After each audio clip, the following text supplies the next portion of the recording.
Bugun sizlar bilan qizlarga juda ham kech aytiladigan, ba'zan esa umuman aytilmaydigan top 5 ta haqiqat haqida gaplashamiz.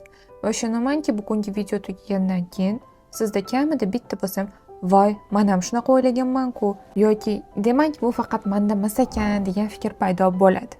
Balkim ayrim joylarda o'zingizni ko'rarsiz. Balkim ayrim joylarda biroz xafa ham bo'lishingiz mumkin. Lekin haqiqatlarni qabul qilish bu hayotda har doim ham qiyin bo'lgan. Lekin ulg'ayish eng qiziq tomoni ham shunda bo'ladi. Ba'zan sizni o'zgartiradigan narsa eng yoqimli gaplar emas, balki kerakli haqiqatlar bo'ladi. Bu videoda siz "Sen mukammalsan, hammasi senda albatta yaxshi bo'ladi" degan motivatsion gaplarni eshitmaysiz. Aksincha, bugun hayotda biroz realroq tomondan ko'rishni o'rganamiz. Chunki ayrim haqiqatlarni 14-15 yoshimizda bilganimizda balki o'zimizni kamroq ayblagan bo'lardik, kamroq yig'lagan bo'lardik, kamroq noto'g'ri insonlarni ortidan yugurgan bo'lardik va eng muhimi o'zimizni ko'proq qadrlagan bo'lardik. Shuning uchun videoni oxirigacha ko'ring. Chunki bu haqiqatlar ichida aynan siz eshitishingiz kerak bo'lgan bittasi bo'lishi mumkin. Keling, boshlaylik. Bir narsani qanchalik erta tushunsangiz, hayotingiz shunchalik yengillashadi. Hamma sizni yoqtirmaydi va bu normal jarayon. Ko'pchilik qizlarimiz boshqalarning fikri bilan juda ham ko'p yashashadi. Stories qo'yadi, kimdir ko'rmadi, xafa bo'ladi. Xabar yozadi, kimdir qisqagina javob beradi, ha yoki yo'q deb unga ham xafa bo'ladi.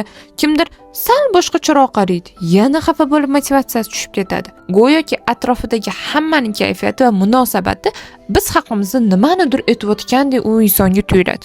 Lekin haqiqat biroz boshqacharoq. Ba'zi odamlar sizni yoqtirmaydi, shunchaki xarakteringiz mos kelmagani uchun. Ba'zilar esa sizni tushunmagani uchun.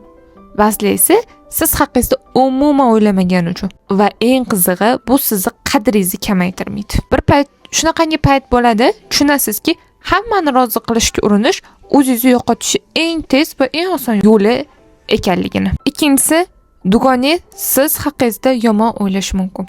Bu haqiqat ko'pchilik yoqmaydi. Biz tasavvur qilamizki, maktabda yoki bog'chada, ko'chada orttirgan dugonalarimiz umrimizni oxirigacha biz bilan bo'ladi deb. Afsuski, hayot bunaqa emas. Biz hayotda har bir qismida o'samiz, o'zgaramiz va o'zgarganimiz sari yonimizdagi, atrofimizdagi insonlar ham o'zgaradi. Biz har doim yaqin insonlarimiz biz haqimizdagi faqat yaxshi fikrda bo'lishini xohlaymiz. Lekin odamligicha har doim qoladi. Hatto eng yaqin dugonangiz ham ba'zan sizni noto'g'ri tushunishi mumkin. Sizga havas qilishi mumkin, balki hasad ham qilar. Sizdan ranjishi ham mumkin yoki siz haqingizda noto'g'ri xulosa qilishi ham mumkin. Bilasizmi? Bu har doim ham siz aybingiz bilan bo'lmaydi. Chunki odamlar sizni emas, ko'pincha o'zini qarashlari orqali dunyoni ko'radi. Shuning uchun butun bir umringizni boshqalarning fikrini boshqarishga sarflamang.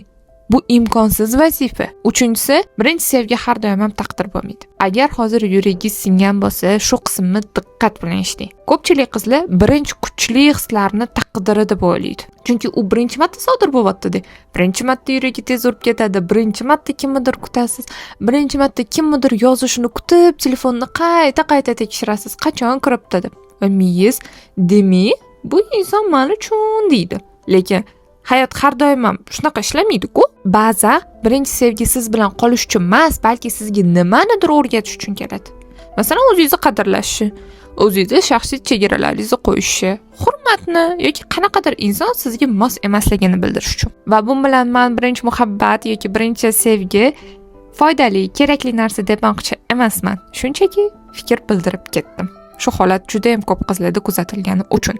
To'rtinchisi, chiroy siz o'ylaganchalik muhim emas. Ijtimoiy tarmoqlar ba'zan juda ham katta yolg'onni bizga sotadi. Go'yoki hayot faqat tashqi ko'rinishdan iboratdir. Go'yoki eng chiroyli qizlargina faqatgina baxtli bo'ladi degan. Lekin hayotga bitta real ko'z bilan qarang. Atrofingizdagi eng baxtli ayollar har doim ham eng chiroyli ayollar emas. Eng chiroyli ayollarning ko'pi baxtsiz. Eng ta'sirli insonlar ham har doim model ko'rinishida bo'lmaydi. Nima uchun? Chunki insonlarni uzoq muddat yoningizda ushlab qoladigan narsa faqatgina tashqi ko'rinishingiz emas. Bu xarakteringiz, samimiyatingiz, ishonchlilingiz, qadriyatlaringiz. Odamlar sizni yuzingizni ko'rib kelishi mumkin, lekin qalbingizga qarab turib sizni yoningizda qolmaslikni tanlaydi. Beshinchisi, o'ziga ishongan qizlar tug'ma shunaqa bo'lmaydi. Ko'pincha kimnidir ko'rib, voy qara, shu darajada o'ziga ishongan deymiz. Lekin biz uni orqasidagi uni hikoyasini bilmaymiz-ku. Balki u bir paytlar ovozi titrab, qo'rqib gapirgandir.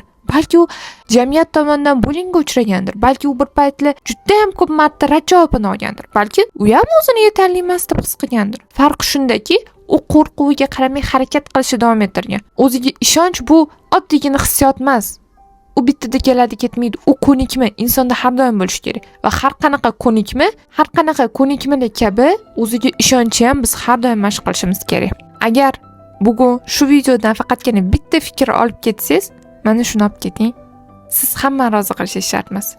Siz mukammal bo'lishingiz ham shart emas. Siz boshqalarga o'xshashingiz ham shart emas. Sizning vazifangiz asta-sekin o'zingizni eng yaxshi versiyasiga aylanish bo'ldi va ishoning, bu umringiz oxirigacha yetarli vazifangiz. Izohlarda yozing, bugungi 5 ta haqiqat qaysi biri sizga eng qattiq ta'sir qildi?